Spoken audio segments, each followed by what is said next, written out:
Hey everybody, welcome back to the channel. Down with Doug.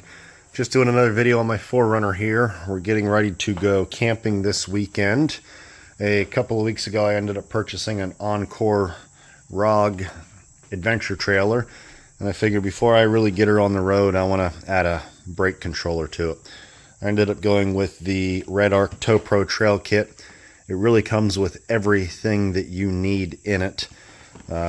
All you should really need to install this is a trim panel tool and a 10mm. Before you do any work, really should disconnect the battery, negative terminal, since we're going to be working with the electric system.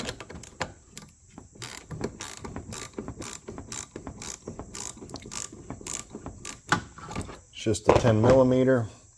I always like to put something between the battery and the negative terminal just to keep them from contacting. Now that that's done, we're going to do a little unboxing.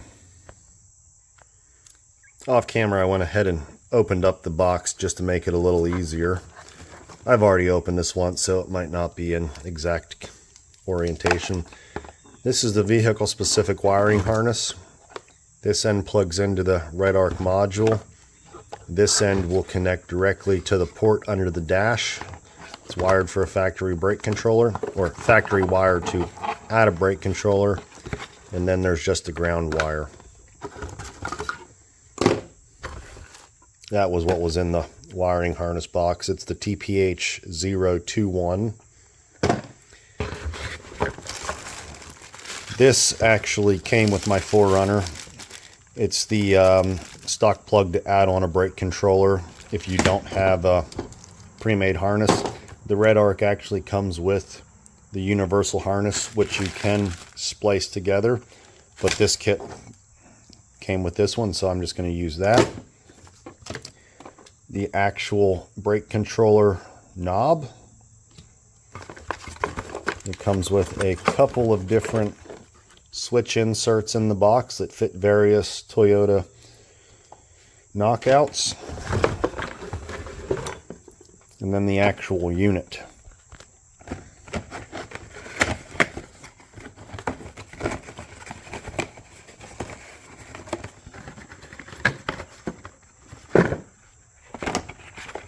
Pretty small module, will mount easily up under the dash. If you buy the trail kit, it actually comes with the mounting hardware.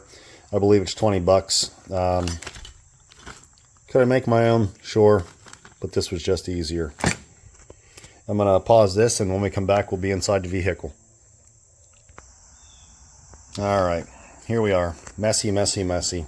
First thing we're going to want to do is pop out the floor liners, or factory floor mats if that's what you use.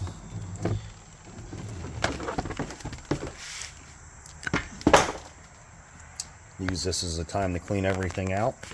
We're going to want to remove the sill piece. All you have to do is get under the edge. Ended up popping this first one loose off camera.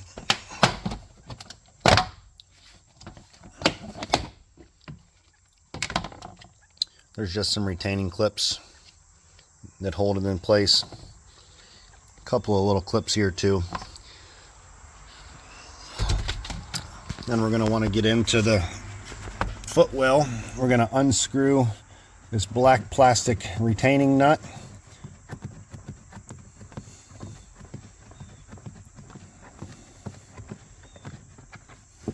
And this panel just pulls forward.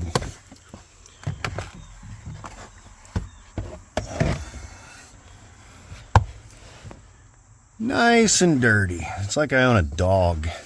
How it gets up in here is beyond me. Next thing we're going to want to do is get our trim panel tool and pop open this little cover. This is probably too big. I might need to just get a small screwdriver. Yep, let me get a screwdriver. Just going to use a small flat head. You can see I've already mangled this up pretty good. I've had this off numerous times. Under there is a 10mm, and down here's another 10mm. We need to remove the two of those.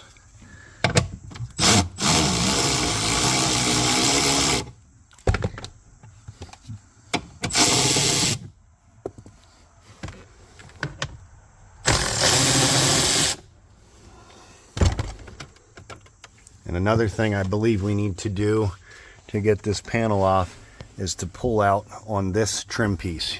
You just grab it.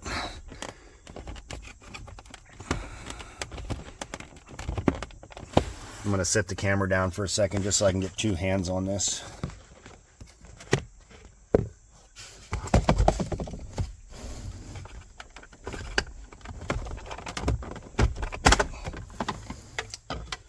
Again, just some retaining clips that hold it in place. It'll come out pretty easy. I just needed to get a better grip on it.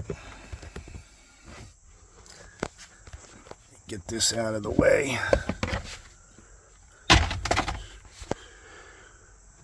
So as we're doing this, we need to figure out where we want to install the brake controller. I have the majority of all of my switch blanks full. So really, I have an option of using this one or this lower one. I guess I'm wealthy because all of my poverty buttons are filled up, so internet joke. So I'm going to get under this panel, gently pry it out. It should easily come right out. There's food falling out of it. This is lovely. There we go.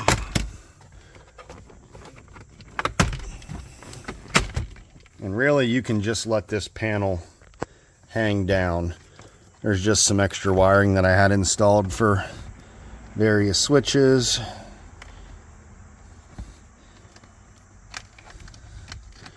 I'm going to try to get this mounted up on a tripod, and then we'll get back to it.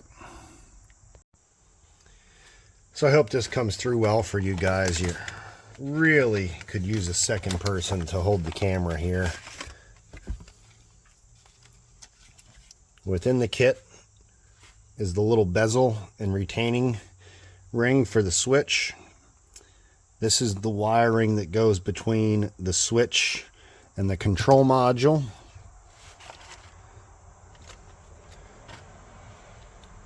The switch itself, we're actually going to pop the knob off. And like I said, there are various switch bezels that come with this kit. Various ones. What I'm going to do is pop out this from the back.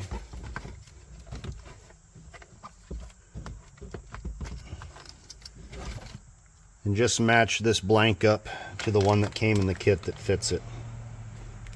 Not that one.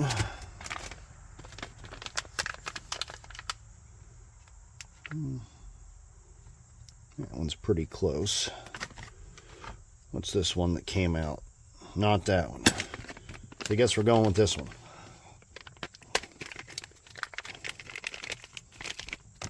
I'm just going to pop it in quick to make sure that it is the correct fit. Yeah, that'll fit no problem. So as we're installing this,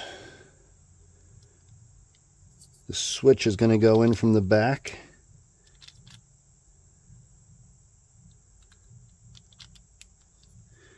And then we need to get our little retaining nut out.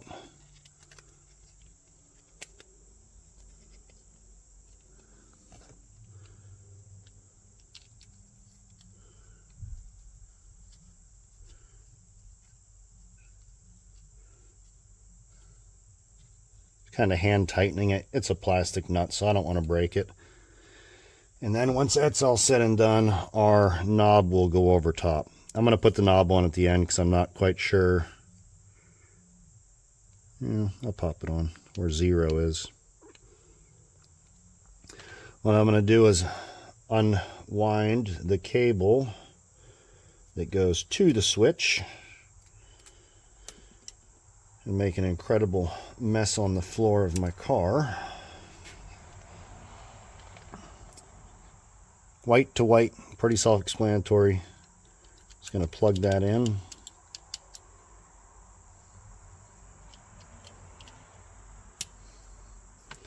Feed the wire through the dash panel and pop my switch blank into place.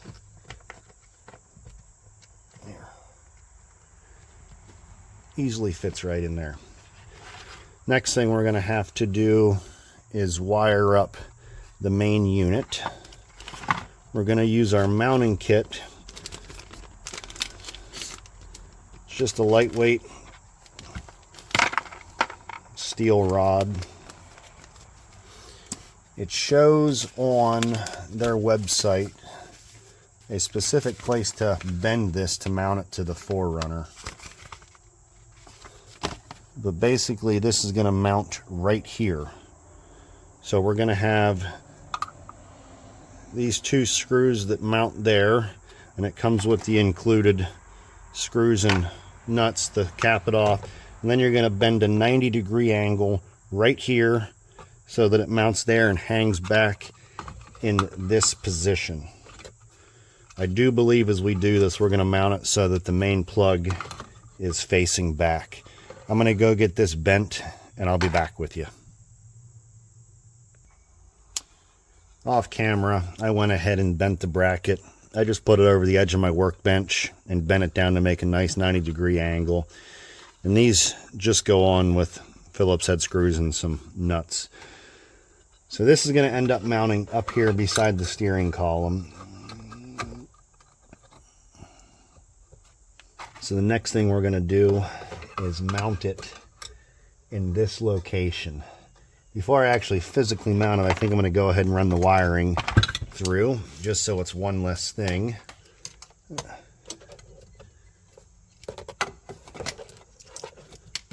Just think it's going to be easier pulling this through now instead of trying to plug it in the back later.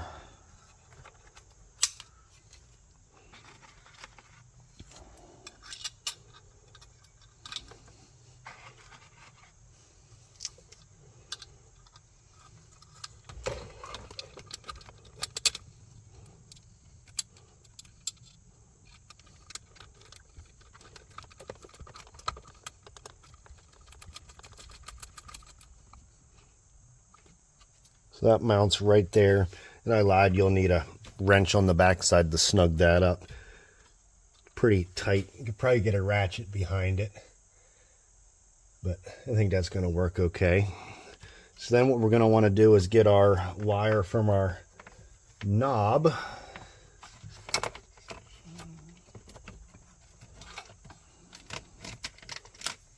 Orient it in a way and plug it into the control unit.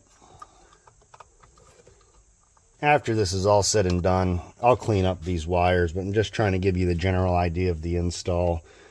This is the ground wire. You can pretty much ground this anywhere to chassis. I'm probably going to end up coiling it up and even mounting it right behind this nut. Let me tuck all this up and out of the way just to show you where the factory plug is. Try to get this a little lower.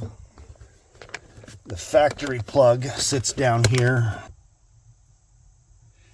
think it's right here. Right up here behind the e-brake. So what we're going to need to do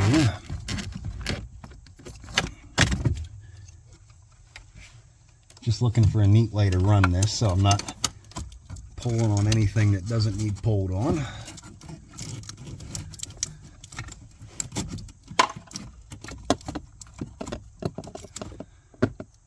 And then this will just plug in to this connector. Again, I'm going to come back and clean up all the wiring when I'm done. But that's basically all that is to the install. I'm going to have to go back through and program the unit then. But I haven't even read the manual yet. Figured we'd get it installed, get everything wired up, and go from there. They make various versions of this unit. I chose the Tow Pro Trail kit because I do go off-roading a lot and it has a few extra features geared towards the trails. The Tow Pro Elite was another option, but it didn't come with any of the mounting plugs or the switch inserts, and it didn't come with the hardware mounting kit, which wasn't an expensive add-on, but I think it was 20 bucks more to get the trail kit over the Elite in there.